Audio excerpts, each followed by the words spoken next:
मित्रों नमस्कार। पटना बिहार से मैं विवेक रंजन सोनभद्र अपने YouTube चैनल विवेक सोनभद्र पर आपका स्वागत करता हूं। आज की बात फिर से आपके काम की ही, हालांकि प्रत्यक्ष रूप से आपको नहीं लगेगा कि आपके काम की है, लेकिन है आपके काम की। आपके देश, मेरे भी देश भारत में जो प्रशासन है वो मुख्य रूप से राजनीतिज्ञों और अधिकारियों के द्वारा चलाया जाता है। राजनीतिज्ञों अर्थात मंत्री, मुख्यमंत्री, प्रधानमंत्री, अन्य भी मने यही लोग, केंद्र के मंत्री और राज्य के मंत्री, और एक बहुत बड़ा ढांचा अधिकारियों का होता है जिसे नौकरशाही कहते हैं। आप अधिकारी शुरू करेंगे तो अंचल से लेकर के कैबिनेट सेक्रेटरी तक अधिकारी ही है। और भी अधिकारी हैं, चुनाव आयोग के जो मुख्य चुनाव आयुक्त होते हैं वे भी अधिकारी ही लोग रहते हैं, वहाँ जाते हैं। रिटायरमेंट से बाद या पहले भी रिजर्व बैंक ऑफ इंडिया के गवर्नर भी अधिकांशतः अधिकारी ही रहते हैं। सेबी के चेयरमैन भी अधिकांशतः आईएएस लोग ही बनते हैं। तो आज बात उन्हीं आईएएस लोगों की, जिससे आईएएस आईपीएस जो कह लीजिए, या IRS, Indian administrative service, Indian police service, Indian revenue service, तो यही अधिकारी लोग देश के विभागों को, देश के जिलों को, कमिश्नरी को, विभागों को आदि को चलाते हैं। यह पहले आईसीएस के रूप में जाना जाता था, इंडियन सिविल सर्विस। तो इसे steel frame of Indian administration कहा जाता था, भारत के प्रशासन का इस्पाती ढांचा, जो अब कभी कभी लगता है कि क्या इसमें जंग तो नहीं लग रहा, या लग चुका है, या लग रहा है। यह सोचने की बात है। ऐसे मैं नहीं कहता कि जंग लग चुका है या लग गया है, लेकिन लगता है कि कुछ ऐसा है, क्योंकि या तो इनमें कर्तव्य निष्ठा की कमी है या इन पर दबाव है,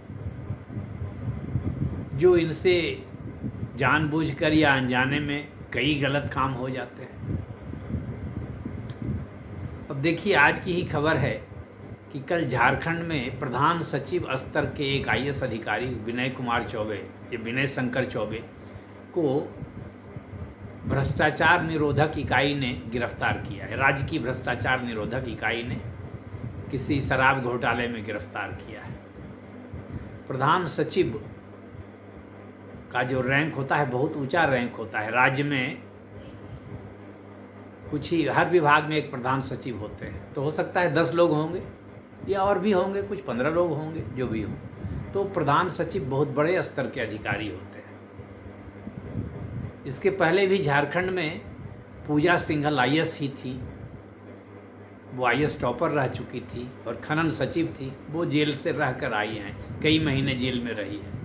उसके और पहले वहाँ रांची के जिलाधिकारी छवि रंजन थे, वे भी जेल, उनको भी जेल हो गई थी। अब पता नहीं अभी जेल में है कि नहीं है, नहीं कर सकते। तो विनय शंकर चौबे जी को कल गिरफ्तार किया गया है शराब घोटाले के आरोप में। तो इतने बड़े बड़े अधिकारी गिरफ्तार हो रहे हैं, तो ये आईएएस का जो स्टील फ्रेम देश का है, तो क्या इसमें कमजोरी आ गई है, जंग लग रहा है?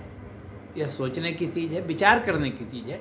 इसमें किसी के प्रति कोई लांछन मैं नहीं लगा रहा हूँ। हो सकता है ये लोग निर्दोष हों, लेकिन कोई इतने दिन जेल में रह रहे हैं, इतने बड़े अधिकारी को कोई गिरफ्तार कर ले रहा है, तो ऐसे ही तो नहीं गिरफ्तार करता होगा, ज़रूर कुछ बात होगी। बिहार में ही देखिए, प्रधान सचिव स्तर के एक अधिकारी संजीव हंस, वे भी आईएएस हैं, जेल में हैं। मनी लॉन्ड्रिंग के, धन शोधन के आरोप में, क्या तो उन पर आरोप है 95 करोड़ का उन्होंने रिसोर्ट बनाया है, या जो भी, और भी मर्सिडीज़ गाड़ी खरीदी है, या जो भी गिफ्ट मिली है, पता नहीं क्या क्या हुआ है। आपको याद होगा जब लालू जी के ज़माने में चारा घोटाला होता, तो उसमें कुछ आईएएस रैंक के अधिकारी, सचिव रैंक स्तर के अधिकारी जेल गए थे, शायद सज़ा भी हुई थी। तो ये जो हमारा नौकरशाही का जो स्टील का ढांचा है, स्टील फ्रेम, इस्पाती ढांचा, वह कमज़ोर हो गया है क्या? इसको सोचने की ज़रूरत है, या इसको कमज़ोर किया जा रहा है, हो सकता है कमज़ोर किया जा रहा हो। इस पर सोचने की ज़रूरत है, विचार करने की ज़रूरत है। इतना बड़ा देश, इतना महत्वपूर्ण देश, जो कि जिसमें आईएएस लोगों के पास कितना काम है और कितने महत्वपूर्ण काम है, आप कल्पना नहीं कर सकते हैं। आईएएस को जिला का मालिक कहा जाता है, जिलाधीश, जिलाधिकारी, कलेक्टर, नाम ही काफ़ी है, जिलाधीश। तो जिलाधीश कितना बड़ा नाम है, आप समझ लीजिए। जिला का अधिष्ठाता, जिला का सबसे बड़ा अधिकारी। एक ज़िले में 20 लाख लोग होते होंगे, 15 लाख लोग होते होंगे, उसका सबसे बड़ा अधिकारी। हजारों करोड़, सैकड़ों करोड़ के फंड उसके मार्फत से आते हैं और खर्च होते हैं। कितने चुनाव वो कराते हैं। तो उनके पास कितनी बड़ी जिम्मेदारी और कितनी शक्तियां हैं, ये आप कल्पना कीजिए। तो इस स्टील फ्रेम को मजबूत बनाए रखने की ज़रूरत है। कल यही आईएएस अधिकारी मुख्य चुनाव आयुक्त होंगे, आरबीआई के गवर्नर होंगे, सेबी के चेयरमैन होंगे, भारत के सबसे बड़े अधिकारी कैबिनेट सेक्रेटरी होंगे, केंद्रीय सतर्कता आयोग के मुख्य सतर्कता आयुक्त होंगे। तो इनके पास कितनी बड़ी जिम्मेदारी और कितनी बड़ी ताकत है, इसको सोचिए। तो जब यहाँ से ही नीचे स्तर से ही ये खराब हो रहा है, तो ऊपर जाकर क्या करेगा, कितना काम करेगा। तो यह सोचने की ज़रूरत है, इसको बचाने की ज़रूरत है, अन्यथा देश का कल्याण भला नहीं होगा। अगर इसमें कमजोरी है तो हमारे देश के बड़े बड़े राजनेताओं को सोचना पड़ेगा कि इसको कैसे बेहतर किया जाए। वे चाहेंगे तो ज़रूर बेहतर होगा। उन्हें भी अपने ऊपर विश्वास रखने की ज़रूरत है, और जो कमज़ोर लोग हैं या गलत लोग हैं उनको छंटनी करने की ज़रूरत है। इस पर यूपीएससी को भी सोचने की ज़रूरत है। यूपीएससी के अध्यक्ष भी, चेयरमैन भी आईएएस अधिकारी लोग होते हैं। अभी जो डिफेंस सेक्रेटरी थे अजय कुमार, उन्हें यूपीएससी का चेयरमैन बनाया गया है। तो आईएएस कितना इम्पोर्टेंट पोस्ट होता है, ये आप समझ लीजिए। तो इसमें कहीं से भी कोई कमजोरी आ जाएगी तो देश का प्रशासनिक ढांचा चरमरा सकता है, और चरमरा गया है, लगभग बहुत हद तक चरमरा गया है। इतने बड़े बड़े जो घोटाले हो रहे हैं उसको ये लोग रोक क्यों नहीं पा रहे हैं। बिहार के भागलपुर में एक सृजन घोटाला हुआ जो 2500 करोड़ का है, जो सरकारी पैसा किसी कोऑपरेटिव सोसाइटी के सचिव या एनजीओ के सचिव के खाते में चला गया, और ये 2500 करोड़ रुपया चला गया, और किसी आईएएस अधिकारी को इसकी भनक न लगी, न वित्त सचिव को, न वहाँ के जिलाधीश को, न वित्त विभाग के प्रधान सचिव को, न वित्त मंत्री को, न मुख्यमंत्री को। यह कितना बड़ा दुर्भाग्य है। तो ये प्रशासनिक ढांचा जो है, चाहे वो राजनीतिक हो या प्रशासनिक हो, आईएएस लोगों वाला हो, वो तो कमज़ोर हो चुका है। ये आईपीएस लोग जो होते हैं वे सीबीआई के डायरेक्टर बनते हैं, और सीबीआई के एक डायरेक्टर थे जिनके समय में कोल आवंटन घोटाला वगैरह की जांच हो रही थी, उन पर भी कई बार उंगलियां उठी थी कि रजिस्टर में कौन आया, कौन एक मनी लॉन्ड्रिंग का कोई आरोपी था पूना का या कहीं का, वो उनके घर में आता जाता, कई बार रजिस्टर में एंट्री मिली थी, जिसके समय में सुप्रीम कोर्ट ने कहा था कि सीबीआई सरकार का तोता हो गई है। तो ये अधिकारी लोग अगर यहाँ से ही कमज़ोर होकर जाएंगे तो ऊपर क्या करेंगे। तो सरकार को सोचने की ज़रूरत है। बड़े बड़े राजनेताओं, जो स्टेट्समैन अपने को कहते हैं, जो विजनरी अपने को कहते हैं, उन्हें यह सोचने की ज़रूरत है कि इनको जंग न लगने दिया जाए, इनको स्टेनलेस रखा जाए, स्टील नहीं, इनको स्टेनलेस स्टील के रूप में रखा जाए, जिससे कि समाज का भला होगा, देश का भला होगा, आम आदमी का भला होगा। एक ये भी मैंने देखा है, हो सकता है यह मेरा आकलन गलत हो, कि बड़े बड़े अधिकारी जब रिटायर हो जाते हैं तो फिर से उनको बहाल कर लिया जाता है। पता नहीं इसमें क्या ज़रूरत है, क्या कमी है लोगों। एक तो ऐसे ही देश में बेरोज़गारी है, तो नए लोगों को क्यों नहीं रखा जाएगा। जो रिटायर कर रहे हैं उनको फिर से कहीं कोई एडवाइज़र, तो कहीं कोई एक्सटेंशन, कहीं कोई दूसरी पोस्टिंग आदि दे करके, ऐसा तो नहीं कि उनको उनकी निष्पक्षता को कमज़ोर किया जा रहा है। अब रिटायर करने के बाद भी हमको नौकरी पाना है, तो हो सकता है हम जो हमारे राजनेता लोग हैं जिनके हाथ में हमारी बहाली पुनर्बहाली है, उनको हम लोग खुश करने में लगे रहेंगे बचपन से ही, शुरू से ही मतलब। तो ये जो रिटायर्ड लोगों को कैबिनेट सेक्रेटरी को एक्सटेंशन दिया जा रहा है, या उनको एडवाइज़र बनाया जा रहा है, या उनको प्रधान सचिव बनाया जा रहा है फिर से, इन सब चीज़ों पर सोचने विचारने की ज़रूरत है कि ऐसा तो नहीं कहीं यह नौकरशाही को कमज़ोर कर रहा है, स्टेनलेस को स्टेनफुल बना रहा है, जंग लगा रहा है। मैं ये नहीं कहता कि ये जो अधिकारी पकड़े गए हैं ये दोषी है या नहीं दोषी है, अब तो अदालत का मामला है। लेकिन इतने बड़े बड़े अधिकारी पकड़े जा रहे हैं, ज़रूर ठोस सबूत कुछ या बहुत भारी सबूत मिलते होंगे तभी तो पकड़े जा रहे हैं। तो यह उनका अच्छा, कई ऐसे अधिकारी हैं दूसरे राज्यों में भी होंगे। एक मध्य प्रदेश में कोई जोशी दंपति थे, क्या तो उन पर 300 करोड़ रुपए के घोटाले का, 300 करोड़ रुपए कमाने का, पैसे जमा करने का आरोप लगा था, जोशी करके नाम था। तो यहाँ कोई यही बात नहीं हुई है।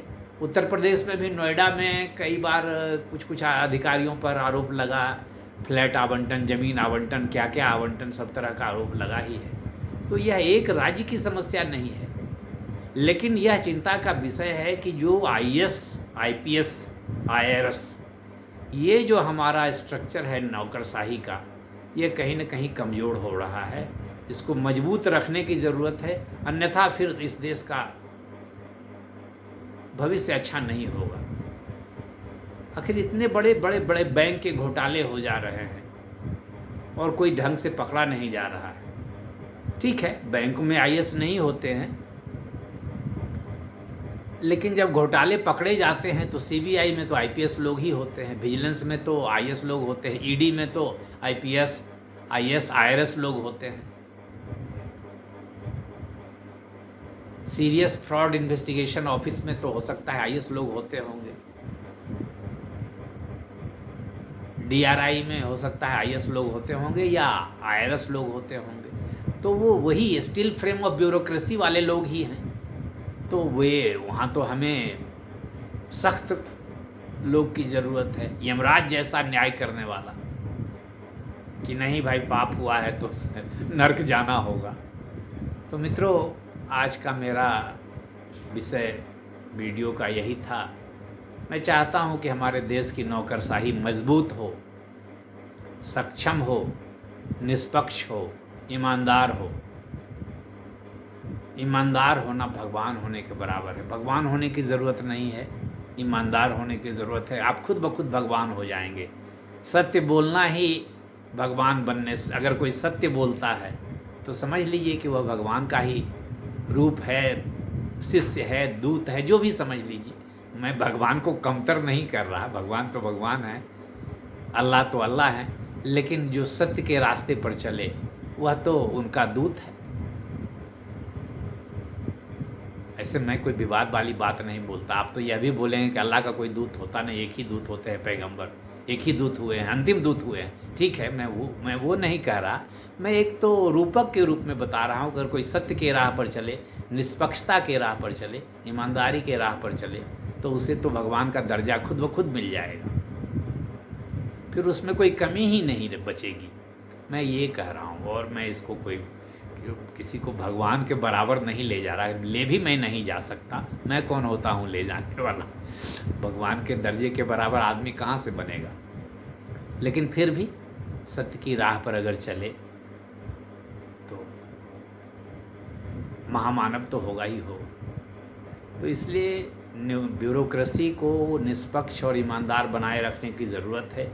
हमारे राजनेताओं, हमारे मुख्यमंत्रियों, हमारे प्रधानमंत्री, हमारे विपक्ष के नेता या और भी कोई नेता हों, सबों को इसके लिए सोचना चाहिए कि इस देश की नौकरशाही निष्पक्ष हो, ईमानदार हो, कल्याणकारी हो, जो इस देश की 150 करोड़ जनता की सेवा कर सके, उनके प्रति समर्पित हो, उनको न्याय दिला सके।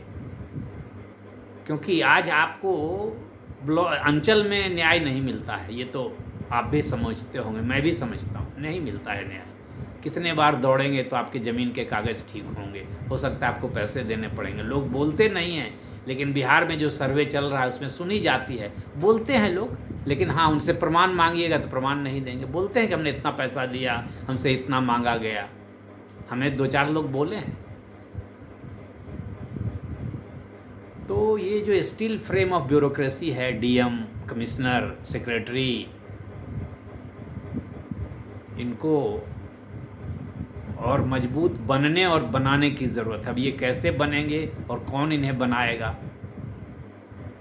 ये तो लगता है कि अब तो कैसे बनेंगे, संविधान इसमें क्या असफल हो रहा है क्या, यह भी प्रश्न उठता है कि आखिर ऐसे ऐसे मामले आ क्यों रहे हैं। कहीं कोई सृजन घोटाला हो रहा है, कहीं कोई टेंडर घोटाला हो रहा है, कहीं कोई चारा घोटाला हो रहा है,